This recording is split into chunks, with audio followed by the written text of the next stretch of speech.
Astro only एक अच्छे दोस्त की तरह हमेशा आपके साथ है। भारत की अपनी धार्मिक और ज्योतिष की मोबाइल ऐप। लॉग इन कीजिए और बात कीजिए अनुभवी एस्ट्रोलॉजर से।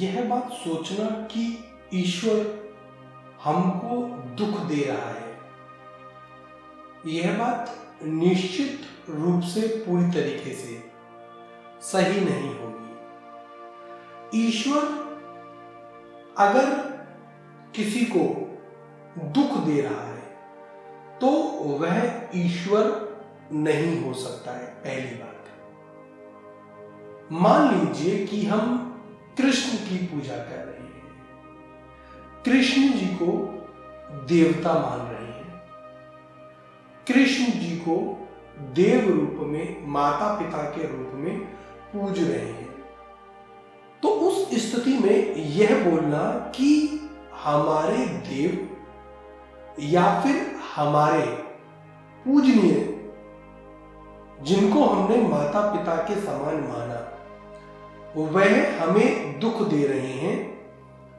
यह बात पूरी तरीके से मिथ्या है।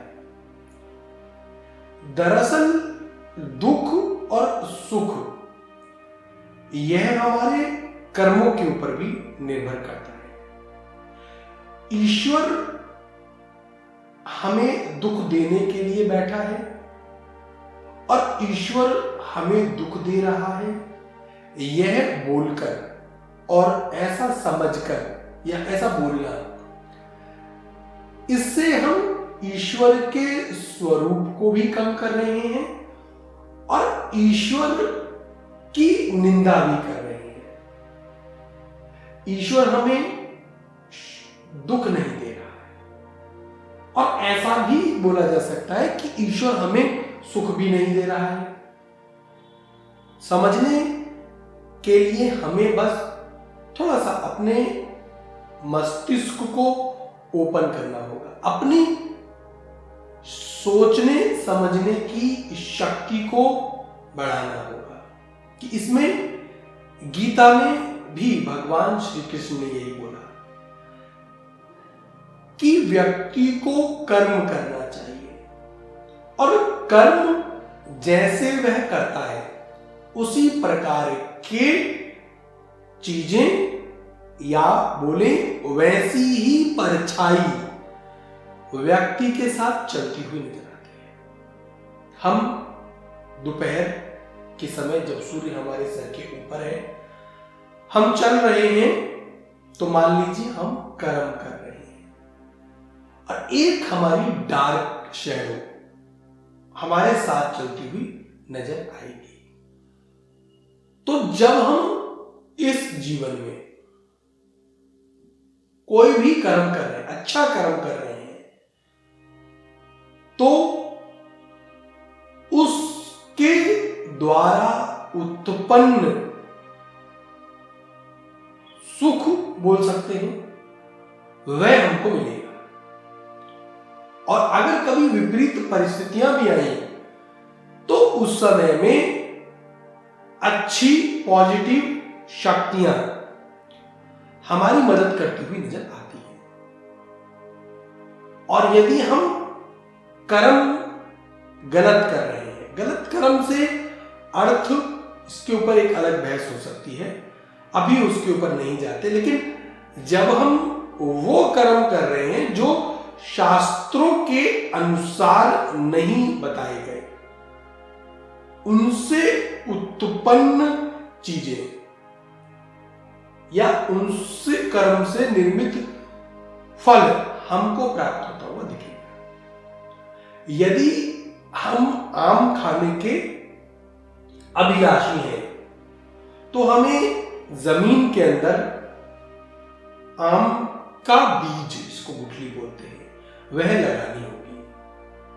किंतु यदि हम जमीन के अंदर कीकड़ का पेड़ लगाएं, कांटों से भरा हुआ पेड़ लगाएं और यह ईश्वर से इच्छा करें कि उससे और उस पेड़, बबूल के पेड़ के ऊपर, कीकड़ के पेड़ के ऊपर आम के फल आए, तो यह बात गलत है।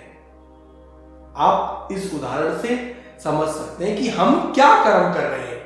आम खाने के लिए हमको जमीन के अंदर आम का बीज लगाना होगा और 5 साल इंतजार करना होगा। तदुपरांत उसके बाद आम का फल प्राप्त होता हुआ नजर आएगा। इसलिए भगवद गीता में और इसलिए ज्योतिष शास्त्र में भी, सभी शास्त्रों में यह बात कर्म की बड़ी प्रधान बात बोलेगी, कर्म प्रधान। और खासकर जब हम गीता जैसा ग्रंथ उठाते हैं तो उसमें कर्म की जो बात बोली गई है वह बड़ी महत्वपूर्ण है। तो सवाल जो था कि दुख ईश्वर क्यों देता है, तो ईश्वर ना तो सुख दे रहा है और ईश्वर ना ही दुख दे रहा है। और उसमें भी सुख तो एक बार को फिर भी, कि मान लीजिए किसी भक्त के जीवन में बहुत अधिक दुख आ रहे हैं तो उसको परिवर्तित करने का कार्य, सुख में बदल देने का कार्य ईश्वर कर सकता है। लेकिन यदि हमारे जीवन में दुख देने वाला ईश्वर है तो वो ईश्वर देवता कैसे हुआ? पहली चीज ये बड़ी आवश्यक है। इसलिए हमें यह बात सोचनी होगी और यह बात बहुत अधिक विचारने योग्य है। ईश्वर हमें दुख दे रहा है या ईश्वर दुख का कारण है, यह नहीं है। या तो हमारे पूर्व जन्म के कर्म, और उसमें भी पूर्व जन्म के कर्म 10% तक, और बाकी हमारे वर्तमान समय के कर्म। इन दोनों चीजों को मिलाकर भाग्य का निर्माण होता है। तो यह बोला जा सकता है कि मनुष्य अपने भाग्य का निर्माता खुद है, यह बोला जा सकता है। तो इसी में अब आप एस्ट्रोलॉजी को देखेंगे तो वह भी पूर्व जन्म लेकर आ रहे हैं। पूर्व जन्मों के कर्म के आधार पर ग्रह कुंडली के बनते हैं। यह भी कि जैसे कि मान लीजिए भारत के बहुत बड़े अमीर आदमी को ले लीजिए, उसके घर में जन्म लेने वाला बच्चा यदि उसके घर में जन्म ना ले और किसी एक मामूली व्यक्ति के घर में जन्म ले तो वह चाहकर भी कुछ नहीं कर सकता।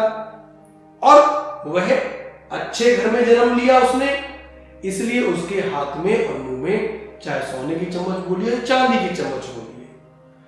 तो कुंडली में जो ग्रह हैं वह भी कहीं ना कहीं पूर्व जन्मों के कर्मों के आधार पर ही बनते हैं।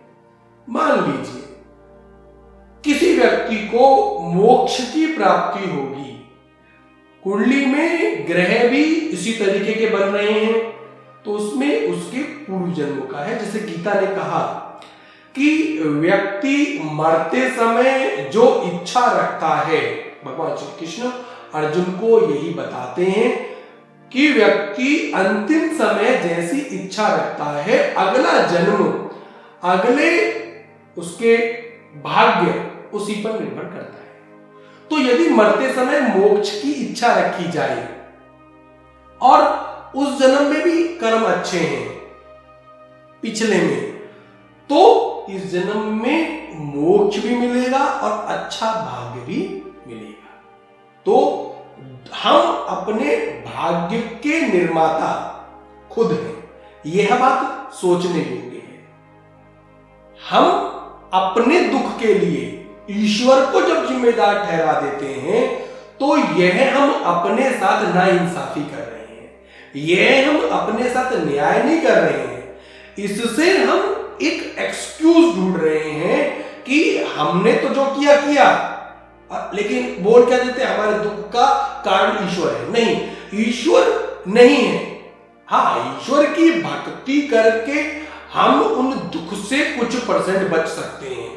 यदि सच्चे दिल से भक्ति की जाए, क्षमा याचना मांगी जाए और कर्म अच्छे किए जाए कि जी दूसरों की मदद की जाए, तो हम अपने भाग्य को थोड़ा बेहतर कर सकते हैं वर्तमान जीवन के।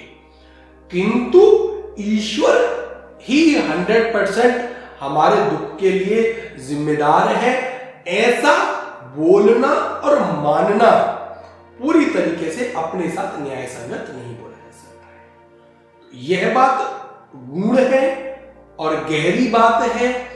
इस बात को समझने के लिए आत्मचिंतन की आवश्यकता है, और यदि हम आत्मचिंतन कर लें और उसी दिन से अपने कर्मों को सही कर लें, और कर्मों में हम किसी के प्रति द्वेष भावना, निंदा, किसी से जलना, किसी की बुराई, चुगली, किसी भी तरीके का, अगर गीता पढ़ेंगे तो उसमें दिखेगा कि कर्म किस किस, तो उसमें निंदा, चुगली, आंखों से की हुई बुराई, यह भी बुराई होती है कि हम आंख से किसी को देख रहे हैं और उसके बारे में गलत विचारधारा, विपरीत पुरुष या विपरीत स्त्री के प्रति गलत विचारधारा बना रहे हैं, पर स्त्री का भोग करें, तो यह सब कर्म है।